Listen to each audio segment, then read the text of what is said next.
Bismillahirrahmanirrahim. Assalamualaikum warahmatullahi wabarakatuh. Waalaikumsalam warahmatullahi wabarakatuh. Para pemirsa dan sahabat beriman dimanapun berada, alhamdulillah kita berjumpa lagi di Ustadz Danu Official Channel bersama saya Tung. Semoga kita semua selalu senantiasa dalam lindungan Allah Subhanahu wa Ta'ala. Amin, amin. Sahabat beriman dan para pemirsa, kali ini kita akan ngaji lagi bersama guru kita Pak Ustadz Danu yang sudah hadir bersama kami di sini. Izinkan saya untuk menyapa dulu guru kita semua. Assalamualaikum Pak Ustadz. Waalaikumsalam warahmatullahi wabarakatuh. Amin. Assalamualaikum Bang J. Waalaikumsalam Pak Tung. Alhamdulillah. Sahabat beriman, Bang J, ini gini nih, kita ini kan sebagai seorang sebagai pensiunan tua paripurna nih. Paripurna ya. Sering dengar ustadz kondang itu ya, kan sering cerita bahwa tahajud itu dahsyat sekali. Minta apa aja nanti dikabulkan Allah. Kan ceritanya seperti itu ya, Bang J ya. Yeah. Nah itu saya ingin tahu juga, kalau kita sudah pensiun ini, kita bisa dapat enggak lagi kedahsyatannya tahajud itu? Sebenarnya lebih lagi kira-kira peluangnya lebih besar. Oh ya? Kalau waktu kita kerja dulu kan ada kendala ini masa waktu. Pulang malam ketiduran, subuh nggak sempet tahajud. Sekarang kita pensiun kan banyak waktu nih. Nah, tapi kan kerjaan kita beda-beda. Saya habis ngelembur bisa tahajud waktu itu. Iya, kalau sekarang kan banyak tidur nih dari ini. Jadi tahajudnya lebih terjaga gitu. Lebih dahsyat lagi gitu tuh. Kalau mau hitung-hitungan waktu. Ini yang perlu kita tanya nih sama guru kita, Pak Ustadz. Bagaimana ini Pak Ustadz? Bisa nggak dapat lagi nih kedahsyatannya tahajud itu? Mohon kami ini diajarin ini Pak Ustadz, ini udah pensiunan. Iya. Bismillahirrahmanirrahim. Assalamualaikum warahmatullahi wabarakatuh. Waalaikumsalam warahmatullahi wabarakatuh. Amin amin ya rabbal alamin. Iya, jadi selama ini saudara-saudara kita itu kalau melakukan sesuatu yang hubungannya ibadah, itu langsung berhubungan langsung dengan dunia. Nah, itu kebanyakan seperti itu. Jangan, ibadah ini untuk akhirat, dunia itu beda. Jadi harus berpikir seperti itu. Umpamanya ada ustadz-ustadz kondang nih, atau ustadz siapapun cerita, tahajud itu dahsyat. Kalau kamu rajin, apa yang kamu inginkan dipenuhi oleh Allah Ta'ala. Iya. Kalau ada kesulitan, dimudahkan. Kalau ada orang dolim, Allah yang akan jaga dari orang dolim tersebut. Ya, kalau menceritakan seperti itu, berarti kita punya kesimpulan. Orang muslim yang memang dia sudah mulai rajin tahajud, hidupnya mulus. Hidupnya mulus dia, wong semua kesulitan mudah, ya. Semua keinginan dikabulkan. Kalau ada orang dolim dijaga oleh Allah Ta'ala. Atau dua, Ustadz, kalau rajin tahajud, hidupnya sebenarnya nggak mulus. Yang nggak rajin tahajud itu yang mulus. Ya. Nah ini kan sudah ada beda pendapat ceritanya ya. Sebenarnya benar, Cice sebenarnya. Nah ini mulai cerdas nih Cice. Jadi kita itu kalau mendengarkan kajian, hati-hati. Siapapun orangnya yang ngasih kajian, hati-hati. Jangan kita itu keblinger dengan umpamanya pandainya atau hebatnya. Enggak, biasa saja. Sekarang pertanyaannya kamu Tung, itu sudah benar. Kalau mempunyai orang tahajud itu kan dimudahkan semua. Lah kalau kami yang sudah pensiun apanya yang dimudahkan ya? Iya. Iya. Nah disitulah sebenarnya pendakwah itu harusnya berpikir dia itu. Contoh, pendakwah itu harus berpikir yang mana yang dimudahkan, yang mana ada orang dolim itu yang tidak terjadi pada kita didolimi, yang mana? Yang dahsyatnya yang mana? Yang juga yang dahsyatnya itu yang mana? Untuk itu siapa harus, gitu loh ya kan? Jadi harus difikirkan atau memang dia harus mengalami permasalahan-permasalahan seperti itu dan dia juga udah tahajud itu rajin. Kalau memang tahajudnya rajin, tapi dia tidak bekerja secara duniawi, tidak bekerja ya, dia hanya dakwah aja, dia nggak akan nemuin kesulitan yang terlalu frontal itu nggak akan nemuin. Umpamanya kamu dulu tahajud, ya, Tapi kamu disuruh hitung itu efisiensi, kamu ngitung kok. Dan memang begitu. Nah, kan memang seperti itu. Apakah itu kemudahan? Apakah itu jalan setan? Coba kita berpikir sekarang. Apakah itu kemudahan dari Allah Ta'ala? Ataukah itu kemudahan dari setan yang kita kerjakan sendiri, kemudian hasilnya buat foya-foya? Sama seperti yang salah satu direksi BUMN yang saat ini dikejar-kejar sama KPK itu. Betul. Nah, itu sama. Yang dikerjain dia itu sesuatu yang memang tidak sepantasnya dilakukan oleh seorang muslim. Dimudahkan yang mana dimudahkan? Karena mudahnya Allah Ta'ala dengan mudahnya kita itu beda. Nah, Mudahnya kita itu kalau hubungannya dengan harta, dengan kenikmatan, dengan terpuasnya nafsu, nah itu mudah. Tapi yang namanya dimudahkan sama Allah Ta'ala beda. Makanya tadi yang mana nih Haji C sudah ngasih pandangan, ya itu betul, itu pandangan yang beda. Nah, sebenarnya kalau saya kan diizinkan oleh Allah Ta'ala mempunyai pekerjaan. Sehari-hari saya mengerjakan sesuatu hal yang berhubungan dengan orang banyak, berhubungan dengan customer, berhubungan dengan orang-orang produksi, berhubungan dengan dolar, berhubungan dengan orang yang saling dolim, berhubungan dengan orang-orang yang memalaki di daerah segitu. Jadi ini yang mana nih sebenarnya? Jadi kalau ada orang yang berbicara tentang dasarnya tahajud itu nanti nggak ada orang dolim, kemudian semua ini mudah semua, tidak bisa seperti itu. Yang paling benar itu pada saat orang itu dia rajin tahajud, insya Allah dia dekat dengan Allah. Nah itu kuncinya sudah. Dekat dengan Allah Ta'ala, nanti Allah akan menguji dia dengan banyak sekali ujian. Karena orang yang sunnah tahajud, rajin, belum tentu dia suami istri itu bisa, apa namanya?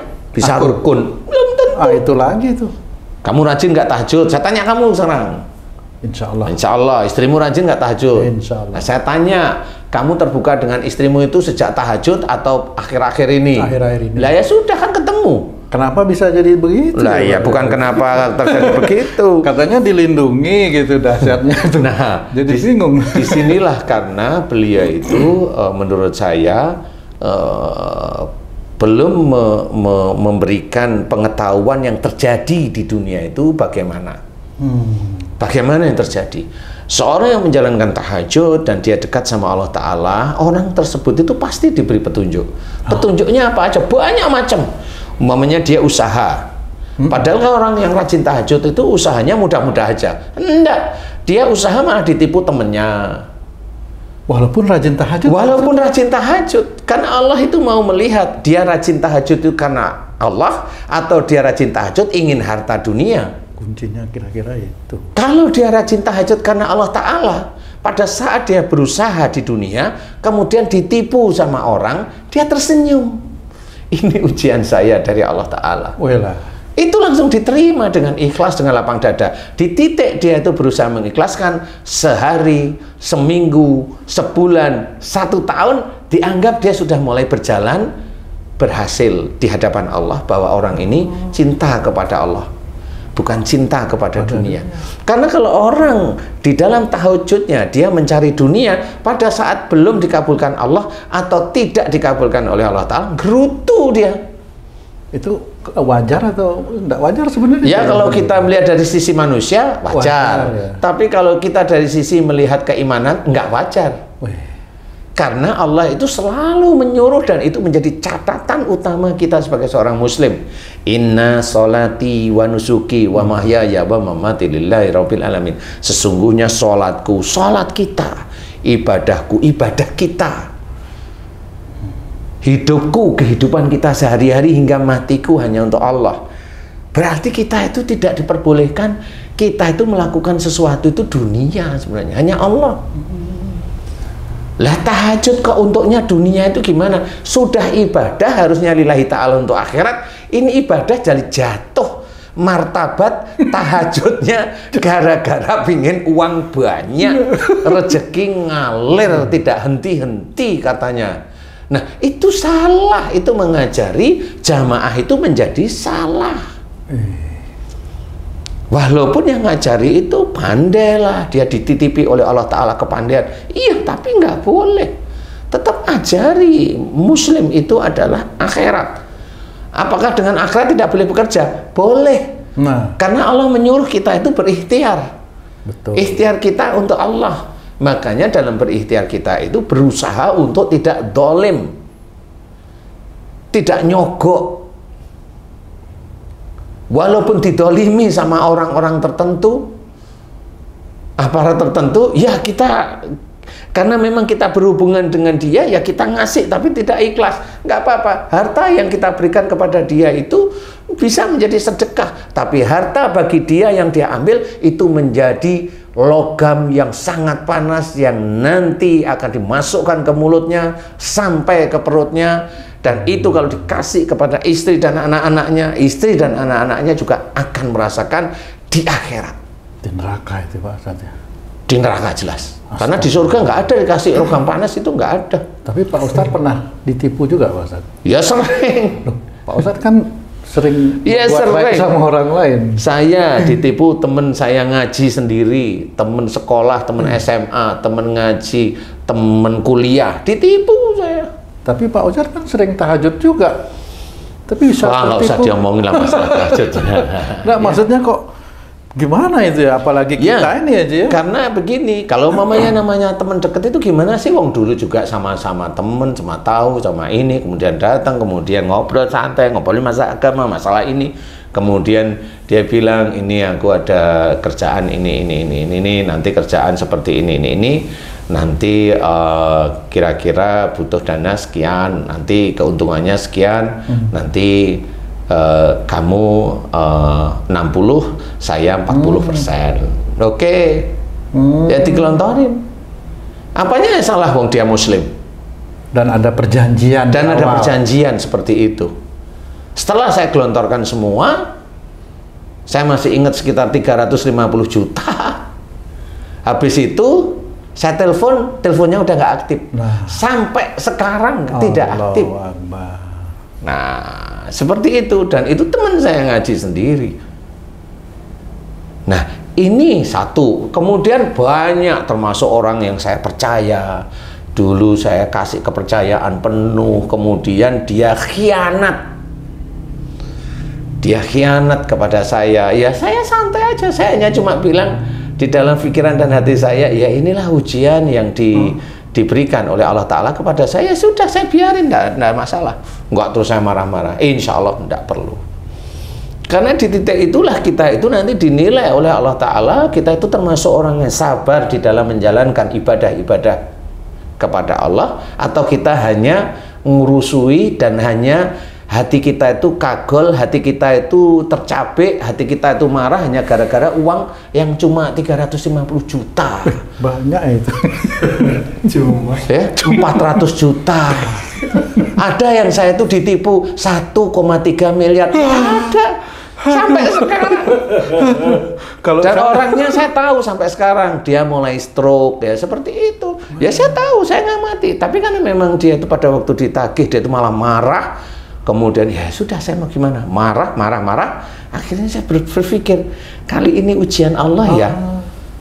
Walaupun uang 1,3 saya 1,3 M itu hilang ya sudah. Cara Allah menguji kan seperti itu. Kalau mamanya kita berpikir bahwa mana istilahnya kalau orang protes, mana ya Allah anumu janjimu ya? Kan nggak boleh. Orang Islam yang seperti itu tidak boleh. Nah, inilah sebenarnya kenapa seperti itu, karena saya mengalami sehari-hari itu ada seperti itu. Tetapi memang setelah itu baru Allah itu mengangkat semuanya. Jadi betul-betul tanpa sesuatu hal yang memang dikira sulit pun Allah memberikan rezeki itu mudah, alhamdulillah. Dan memang itu semuanya mau ditipu kek, mau dapat rezeki kek, disyukuri, semua itu adalah ujian dari Allah Ta'ala yang harus kita hadapi. Jadi bukan berarti yang diberi kemudahan sama Allah Ta'ala itu terus mudah semuanya. Suami istri nggak pernah berantem, anak dan orang tua nggak pernah berantem. anaknya lulus terus sekolah. Kalau dia minta pintar, anaknya pintar. Dia minta kaya, kaya semua. Orang Islam itu kalau dicekoi dengan kata-kata seperti itu, ya nanti bodoh semua. Kalaupun terjadi pintar semua, kalaupun terjadi kaya semua orang Islam itu. Gak bisa. Allah itu mempertimbangkan banyak. Dimana orang yang dia tuh sering sunat tahajud itu amanah enggak kalau dia diberi sesuatu oleh Allah Ta'ala? Itu diperhitungkan oleh Allah Ta'ala. Jadi bukan sekedar dia sholat sunat tahajud, dia tahajudnya rajin. Kalau dia hanya mencari pahala, dia nggak akan dapat, karena dia seperti orang anak kecil yang ingin permen aja dia. Suatu ketika dikasih ujian agak berat sedikit, nangis. Permennya nggak dikasih, nangis dia. Kan seperti itu. Nah, ini yang jarang diceritakan. Jadi orang Muslim itu harus berpikir, tidak menelan mentah-mentah apa yang dikatakan oleh gurunya atau pendakwahnya yang dia anggap dia hebat. Tidak, harus difikirkan sehari-hari. Bagaimana orang itu umpamanya dia itu berhutang, kemudian cara dia itu bagaimana cara mencari hutang, dijawab tahajud aja, duha aja, ya, kamu akan lunas hutangmu. Dari mana cara mikirnya? Kalau dia berhutang itu sejak sekian tahun dan dia nggak bisa membayar, tahajud baru dimulai. Kalau enggak, dia berhutang sekian tahun, tahajud itu dimulai sebelum dia berhutang. Kenapa dia nggak bisa bayar? Harus berpikir di sini. Kenapa saya nggak bisa bayar? Padahal saya rajin tahajud, saya rajin baca Quran, saya rajin mengamalkan surat-surat ini, saya rajin begini. Kenapa hutang saya nggak bisa terbayar? Kalau saya, insya Allah saya gampang menjawabnya. Karena kamu berhutang itu keinginan nafsumu.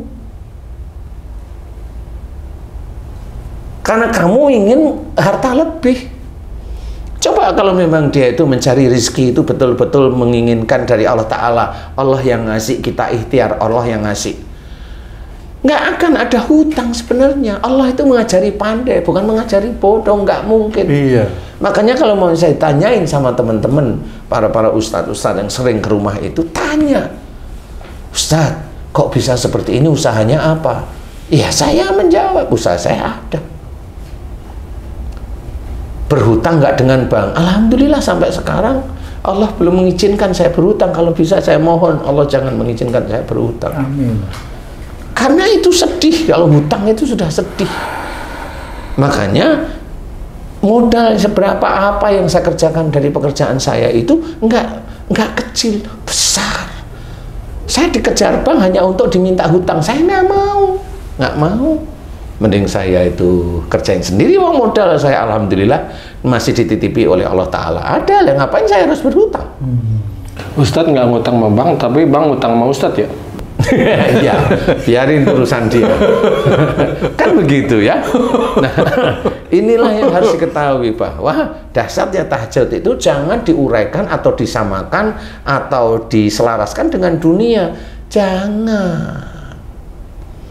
Jangan selaraskan. Dasarnya tahajud itu adalah kedekatan kita kepada Allah Ta'ala. Makanya Allah itu salah satunya dalam surat Az-Zariyat menceritakan nih, bahwa di penghujung malam mereka selalu memohon ampun. Itu Allah yang menyuruh.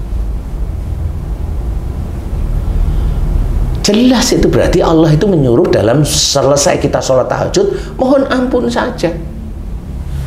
Kalaupun mau ditambahi, bersyukur sudah. Dua hal itu selalu berkaitan. Mohon ampun aja. Allah loh yang mengajarkan lewat Quran itu Quran Allah. Udah nggak usah kita berpikir dasarnya tahajud, nggak usah. Mohon ampun aja. Bersyukur aja. Terus lantunkan kepada Allah Ta'ala tanpa henti sambil menunggu azan subuh. Terus nggak usah minta-minta dunia. Allah itu sudah menjadikan rezeki kita itu memang tidak akan tertukar dengan yang lain. Walaupun kita disamai oleh orang lain, tidak akan tertukar. Rezeki saya diizinkan oleh Allah Ta'ala, mamanya dakwah dan bekerja. Nggak bisa saya mau nyaingin Pak Jokowi jadi presiden, nggak bisa, nggak mampu saya. Nah, ini yang harus kita ketahui. Tahajud adalah kedekatan kita pada Allah Ta'ala. Sudah tidak usah menceritakan sesuatu hal yang bagaimana yang hebat, sehingga orang muslim dia itu melakukan tahajud hanya kepingin dunianya seneng. Betul. Iya. Rata-rata seperti itu, siapapun rata-rata seperti itu, jarang mengajarkan bertahajud kemudian mohon ampun. Ya ada 1, 2, 3, yang lainnya jutaan itu malah mintalah di situ. Kemudian harapan-harapan kami itu kemana kami harus menggantungkan itu? Makanya kalau kamu itu tahajud sudah pensiun, lah kamu mau apa yang kamu cari? Pekerjaan? Tidak ada, ya kan? Haji J pekerjaan? Belum kan? Malah pekerjaan Haji J nganter ke Tamcit. Nah, itu pekerjaan tambahan itu. Alhamdulillah kita udah kenal Pak Ustadz udah sebelum pensiun. Ya, jadi hubungannya gimana itu? Jadi maksud saya gini, jadi udah di jalur insya Allah yang benar nih dalam bertahajud mohon ampun. Jadi walaupun udah pensiun, tetap mohon ampun lebih banyak lagi waktunya. Karena dunia itu kan waktu kerja itu kan, wah kalau mau dunia kan waktu kerja itu. Kalau udah pensiun kerja apa lagi? Jadi kedekatannya itu kita intensifin. Iya, tapi kan harapan ya selalu lah dipermudah sama Allah udah. Jadi yang kita ingat kalau kita tahajud cukup wabil asharihum yastaghfirun. Jadi di sini kalimat Allah menjelaskan bahwa kalau kita selesai tunaikan tahajud, banyak-banyaklah mohon ampun kepada Allah Ta'ala. Itu namanya akhirat. Kerjakan terus-menerus akhirat, terus-menerus. Bagaimana Allah itu nanti akan mengajak kehidupan kita kemana? Kalau memang kita itu dekat kepada Allah Ta'ala, ikhtiar ya dikerjain ikhtiar dengan lapang dada, dengan happy, umpamanya ya. Kemudian semua ibadah kita kerjakan karena Allah. Karena Allah. Nanti Allah yang mengatur, semuanya Allah yang mengatur. Entah rezeki, entah apapun, keluarga yang dulunya nggak harmonis, mulai nanti harmonis. Nah, disitulah mulai nanti Allah menata. Nggak usah minta yang aneh-aneh. Ada jalan-jalan yang diberikan seperti itu, Pak Ustadz. Iya, walaupun kita kadang-kadang tidak tahu. Nah, di titik petunjuk Allah Ta'ala sehingga keluarga kita harmonis. Itu kan disyukuri, apalagi. Kemudian umpamanya kamu, alhamdulillah loh, ini saya doain. Alhamdulillah kamu bisa beli CLS mamanya. Amin. Nah, ya, itu kan. Ya, ini banyak-banyak tahajud atau enggak? Maaf ini Pak Ustadz. Aduh, itu kan yang kamu impi-impikan. Tapi ya dengan syarat, ada syaratnya. Apa itu? Jangan dari tahajud, jangan kamu inginkan dari tahajudmu. Usaha Pak Ustadz Ya ya. kalau rumahmu kejual aja. Amin. Ustadz kalau tahajud lillahi ta'ala terus berdoa lillahi ta'ala tapi di hati ada itu kan harapan pengen itu harapan boleh itu harus hati. dilakukan? Enggak, boleh di hati tapi jangan diucap. Boleh di hati. Karena manusia itu tetap ada harapan tapi jangan dilontarkan kepada Allah. Kalau tahu apa yang di hati. Iya, Allah itu tahu apa yang di hati itu sebenarnya. Tapi jangan dilontarkan, yang kita kerjakan itu adalah akhirat. Akhirat sehingga kelihatan akhiratnya itu menonjol kuat, harapannya yang tipis. Dan Allah tahu yang kita kerjakan. Yang di hati tahu apalagi yang kita kerjakan sehari-hari kan gitu intinya. Betul. Nah itu jadi jangan menipu Allah. Kelihatan kita itu kita kerjakan besar tapi harapannya melebihi dari apa yang kita kerjakan. Saking dahsyatnya tadi itu. Ya janganlah memberikan orang-orang itu suatu kenikmatan yang sebenarnya dia belum pernah mengaplikasikan. Nah ini mudah-mudahan bagi saudara-saudara kita yang tahajudnya alhamdulillah sudah rajin, Tuhannya juga rajin, cukup niatkan lillahi ta'ala. Kalau mau berdoa di tahajud, ingat ayat Quran ini. Wabil asharihum yastaghfirun. Ingat, di situ jelas Allah yang memberikan tuntunan. Dan di penghujung malam, yaitu kita itu bangun untuk sholat sunnah tahajud atau qiyamul lail, mereka selalu memohon ampun. Kerjakan itu. Masya Allah. Lillahi ta'ala, kerjakan. Udah nggak usah punya pikiran macam-macam. Kerjakan karena Allah. Biarkan Allah nanti yang ngatur bagaimana. Dan yakin bahwa yang kita kerjakan itu adalah tuntunan dari Allah Ta'ala. Bukan hanya orang yang ingin nyenangin hati kita. Ya tahajudlah kamu biar utangmu lunas. Nggak ada. Utang lunas itu bayar, baru lunas. Bukan gara-gara tahajud. Bukan. Masya Allah. Masalah lunas itu macam-macam nanti lunasnya. Bisa aja itu lunasnya karena istijrot. Banyak yang seperti itu. Kelihatan orang itu jilbabannya panjang. Ini saya kenal orang itu. Tetapi dia hobinya nipu, hobinya nyuri. Saya ngerti, tapi ini nggak perlu kita bahas. Orang Muslim, iya. Saya tahu, saya ngamati. Nah, jangan seperti itu. Itu jelek sekali di hadapan manusia. Na'udzubillahi min zalik. Nah, kita belajar. Tidak belajar. Ayo kita kerjakan akhirat. Semuanya lillahi ta'ala. Mudah-mudahan ini bisa menjadi manfaat nantinya. Amin. Kerjakan tahajud, kerjakan sholat qobliyah, ba'diyah, dan semuanya kerjakan lillahi ta'ala. Amin. Wallahu a'lam. Terima kasih banyak Pak Ustadz. Masya Allah, Ji. Ternyata itu dahsyatnya itu kalau kita lakukan semua niatnya dengan lillahi ta'ala. Oke? Sahabat beriman dan para pemirsa dimanapun berada, demikian tadi kajian kita kali ini. Masya Allah, dahsyat sekali. Mudah-mudahan ini bisa menguatkan lagi keimanan kita kepada Allah Subhanahu wa Ta'ala. Terima kasih atas perhatiannya. Wassalamualaikum warahmatullahi wabarakatuh. Waalaikumsalam warahmatullahi wabarakatuh.